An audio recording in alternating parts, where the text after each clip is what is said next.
নমস্কার বন্ধুরা, BD jobs info চ্যানেলে আপনারা জানাই স্বাগতম। আজকে আমি যে জব নোটিফিকেশন নিয়ে কথা বলবো সেটি হচ্ছে ত্রিপুরা পাবলিক সার্ভিস কমিশন থেকে। ভিডিওটির শুরুতে আমি বলে দিই, আপনারা যারা ভাবছেন যে আমি এই নোটিফিকেশনটা আগে দেখে নিয়েছি, কিন্তু তারা তাদের ভিডিওতে কিন্তু এই কথাটি বলেনি, কিন্তু আমি আপনাদের সেই সিক্রেট কথাটা আমি বলবো। আপনারা যে এখানে সর্বপ্রথম কোয়ালিফিকেশনের দিকটা, সেই বিষয়টা নিয়ে আমি এই ভিডিওতে আলোচনা করব। দ্বিতীয়ত রয়েছে আমরা যে এক্সামটা সেটা কোন ল্যাঙ্গুয়েজে হবে সেটা জেনে নিন আগে, তারপর দিয়ে এখানে অ্যাপ্লাই বা ভিডিওটা দেখে নেবেন। বিস্তারিত আলোচনা করবো, নোটিফিকেশনের সঙ্গে থাকবেন। এটা হচ্ছে সেই অফিসিয়াল নোটিফিকেশন যেটা এসেছে ত্রিপুরা পাবলিক সার্ভিস কমিশন থেকে। এখানে টোটাল 2টি আইটেমে আপনাদের 33টির মতন পোস্টে নিয়োগ করা হবে। প্রথম যে আইটেমটা রয়েছে সিনিয়র কম্পিউটার অ্যাসিস্ট্যান্ট, এটা কিন্তু পার্মানেন্ট জবস এবং এখানে ভ্যাকেন্সি রয়েছে টোটাল 23টি।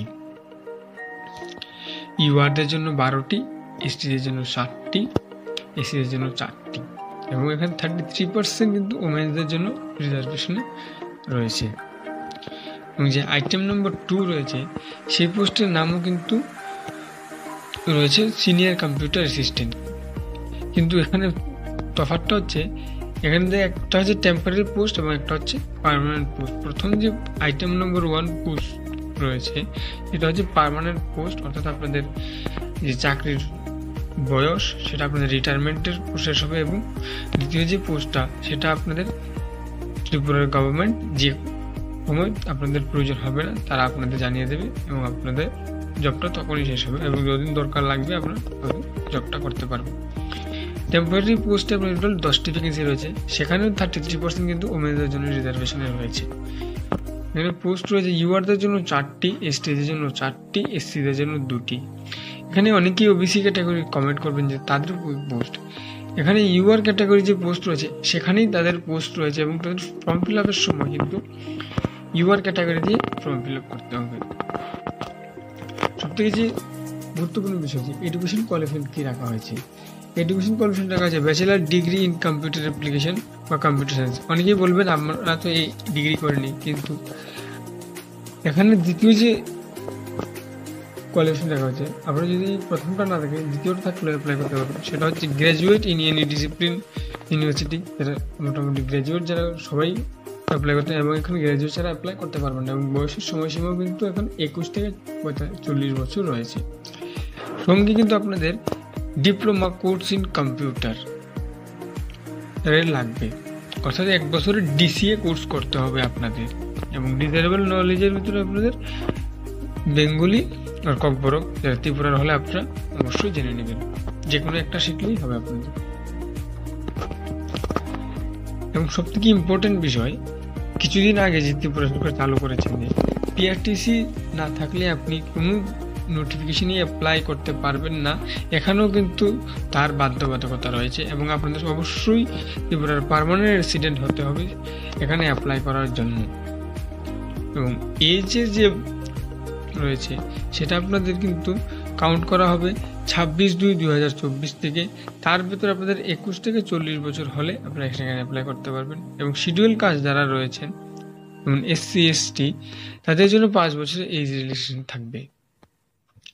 সিলেকশন প্রসেস রয়েছে 2টি পোস্টের জন্য সেমি সিলেকশন প্রসেস। প্রথমে আপনাদের একটি রিটেন এক্সাম হবে 85 মার্কের, এবং এই ইন্টারভিউ বা পার্সোনালিটি টেস্ট হবে 15 মার্কের। তারপর আপনাদের মেরিট লিস্ট বের হবে সেখানে। এবং এই স্কিম অফ এক্সামিনেশন সিলেবাস, এখানে কিন্তু বিস্তারিত তারা এক্সামের যে সিলেবাস আলোচনা করেছে, এখানে শর্টকাটভাবে দেওয়া আছে, আমি সেটা আলোচনা করে নিচ্ছি। প্রথমে থাকবে আপনাদের ইংলিশ, তারপর থাকবে জিকে, কারেন্ট অ্যাফেয়ার্স এবং জব ওরিয়েন্টেড, অর্থাৎ যে সিনিয়র কম্পিউটার অ্যাসিস্ট্যান্ট তার উপরে নির্ভর করে আপনাদের 45টি প্রশ্ন থাকবে, এবং জিকে এবং কারেন্ট অ্যাফেয়ার্সে থাকবে 20টি, এবং ইংলিশে থাকবে আপনাদের 20টি প্রশ্ন।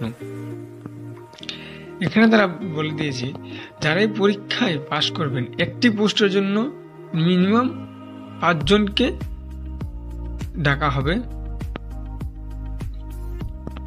পার্সোনালি টেস্ট অনুযায়ী, সেটা কিন্তু ক্যাটাগরি ওয়াইজ। ইউআর হলে 5 জন, এসসি হলে 8 জন এবং এসটি হলে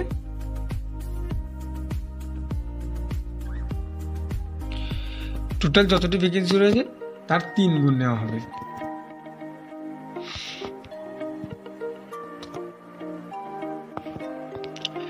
তারপরে যে মেন বিষয়, এখানে এক্সামের সিলেবাসটা বিস্তারিত আলোচনা করা, যেটা আমি প্রথমে বলেছিলাম, সেটা আপনাদের কিন্তু নিচে দেওয়া আছে, সেটা আমি আলোচনা করব। এবং কিছু আদার্স যে ইম্পর্টেন্ট সেকশন রয়েছে তার মধ্যে আপনাদের অনলাইন অ্যাপ্লাইটা করতে হবে টিপিসি পোর্টালে গিয়ে, এবং অ্যাপ্লাই কিন্তু স্টার্ট হয়ে গিয়েছে।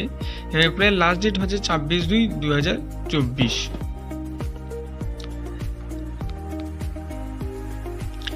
এখানে অ্যাপ্লাই করতে হলে আপনাদের কিন্তু একটি কোর্স ফি দিতে হবে। কিন্তু এখানে একটি বিষয় হচ্ছে যে কোর্স ফিটা দেবেন, এখানে অনেকেই কিন্তু কোর্স ফি থেকে বাদ যাবেন এবং কিছু টাকা কম দিতে হবে। এবং যারা জেনারেল কাস্ট রয়েছেন তাদের 200 টাকা দিতে হবে। কিন্তু যারা SC ST বা BPL কার্ড হোল্ডার আছেন বা ফিজিক্যালি হ্যান্ডিক্যাপ আছেন তাদের কিন্তু 150 টাকা দিলেই হবে।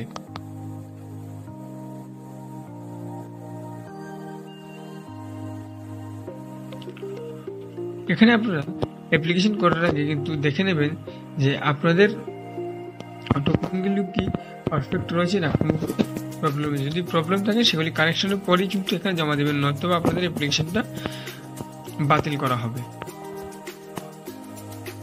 তারপরে আমি যেটা প্রথমে বলেছিলাম যে এক্সামের যে সিলেবাসটা সেটা বিস্তারিত আলোচনা রয়েছে। এখানে ইংলিশে কি টপিক থেকে প্রশ্ন আসবে সেটা দেওয়া আছে, এবং জিকে এবং কারেন্ট অ্যাফেয়ার্স বিগত 1 বছর আপনাদের পড়তে হবে। এবং জব ওরিয়েন্টেড যে প্রশ্ন, এখানে সবচেয়ে বেশি প্রশ্ন থাকবে 45টি প্রশ্ন। এগুলির কিন্তু আপনাদের টোটাল আপনাদের এখানে পার্ট রয়েছে 4টি। এই 4টি পার্ট আপনারা ভালো করে দেখে নেবেন, দেখার পর এখানে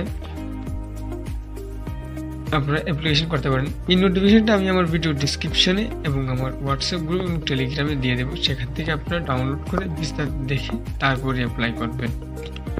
ভিডিওটি যদি ভালো লাগে লাইক করবেন এবং সাবস্ক্রাইব করে পাশে থাকবেন।